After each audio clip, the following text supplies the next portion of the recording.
Sa video na ito, pag-aaralan natin ang tamang pagkakasunod-sunod ng mga operasyon sa math. Kilalanin natin ang GEMDAS rule or GMDAS rule na tutulong sa atin para makuha ang tamang sagot sa bawat math problem. Ano nga ba ang GEMDAS rule?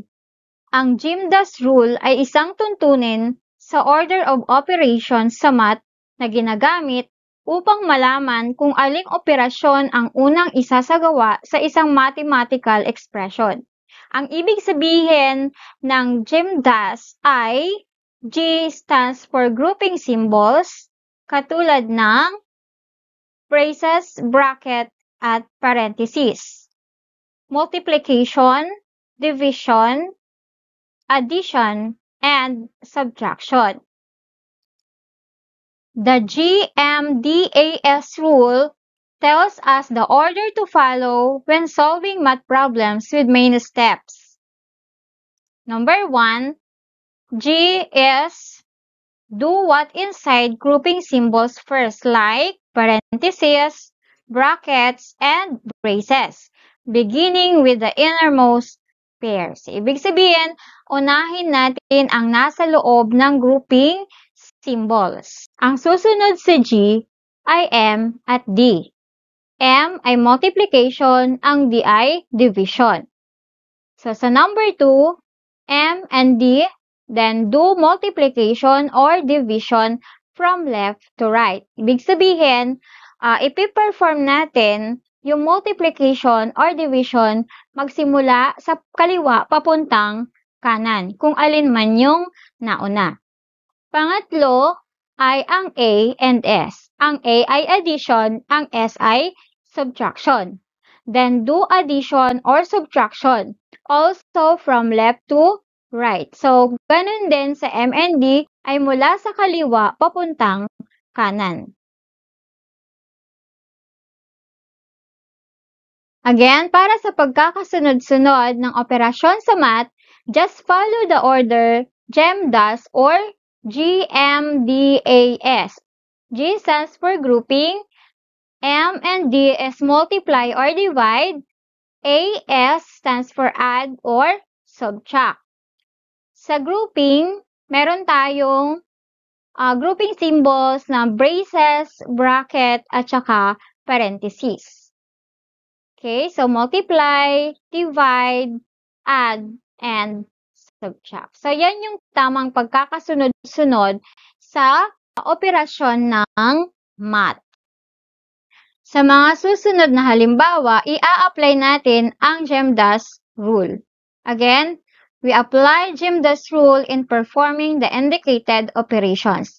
Example number 1, 14 plus 8 divided by 2 times 5.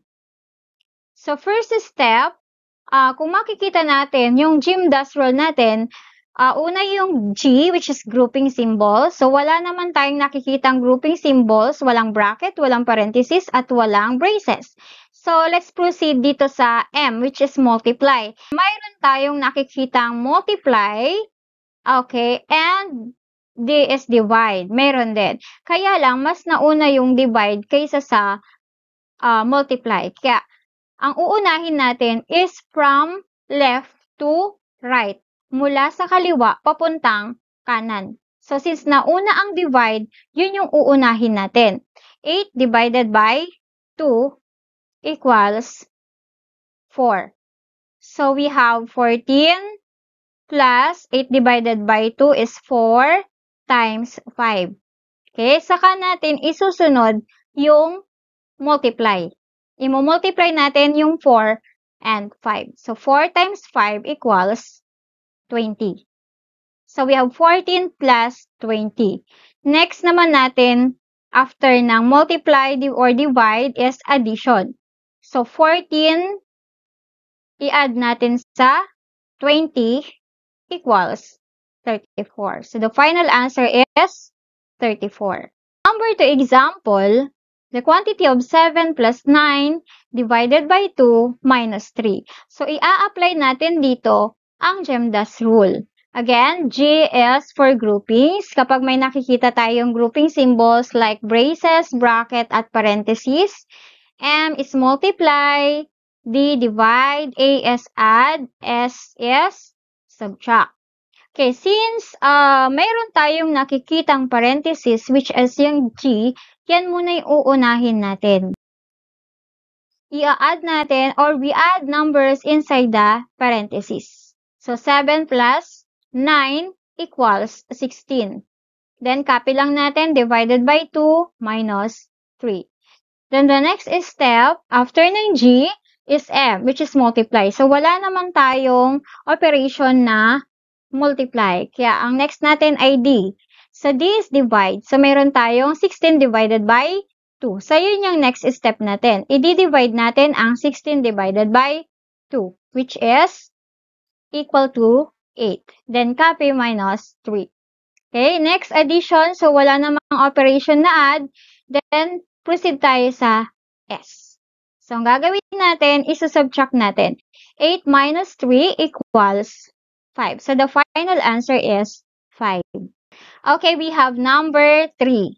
120 divided by the quantity of 50 minus 20 plus 53. Again, susundan natin ang GMDAS rule.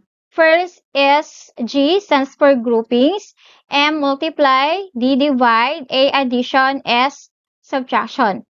So, ang gagawin po natin, dahil mayroon tayong grouping symbol na nakikita, which is yung parenthesis, eto muna yung una nating ipi-perform. Isusubtract natin yung numbers na nasa loob ng parenthesis. So, the answer is 120 divided by yung nasa loob ng parenthesis, which is 50 minus 20 equals 30 plus 53. Okay, so na-perform na natin ang group or groupings. Ang susunod is M multiply. So, wala naman tayong nakikitang operation na multiply, kaya proceed tayo sa divide. So, ang divide natin dito is 120 divided by 30. 120 divided by 30 equals 40. Then, copy natin ang 53.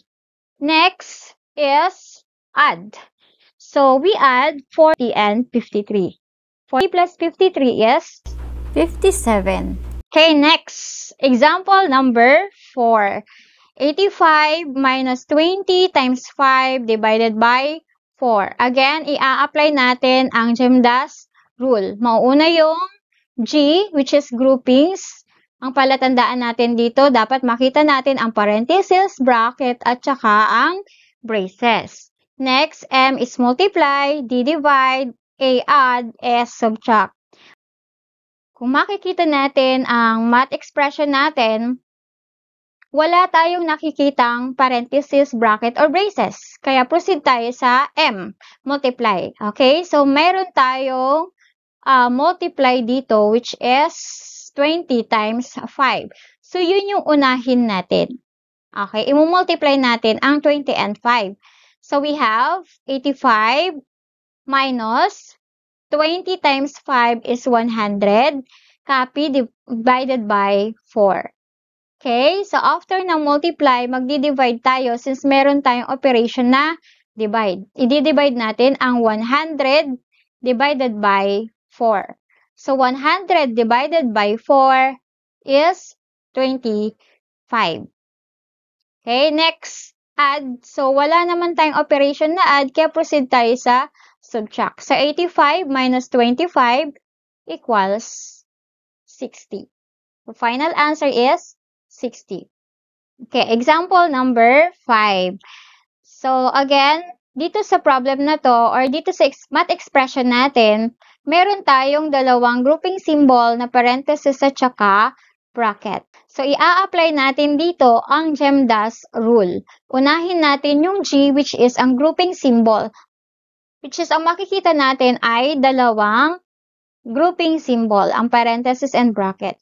So, uunahin muna natin yung inside the parenthesis, yung 96 divided by 6. Okay, yun muna yung ipe-perform natin. So, 96 divided by 6 equals 16. Copy minus 7, and then we have the bracket times 10. Next step natin, since meron pa tayong grouping symbols, ipi-perform natin yung operation inside the bracket. Okay, which is 16 minus 7. 16 minus 7 equals 9. So we have 9 times 10 followed by m or multiply. Imu-multiply natin ang 9 and 10. So 9 times 10 equals 90. So the final answer is 90. So thank you for watching. Sana ay may natutunan ka sa mga ibinahagi sa video. Kung nagustuhan mo ito, huwag kalimutang mag-like, mag-comment at mag-subscribe para mas marami pang ganitong content. Malaking bagay ang iyong suporta para magpatuloy ang channel na ito. Manatiling inspirado, maging kahanga-hanga at magkita tayo sa susunod na video. Thank you!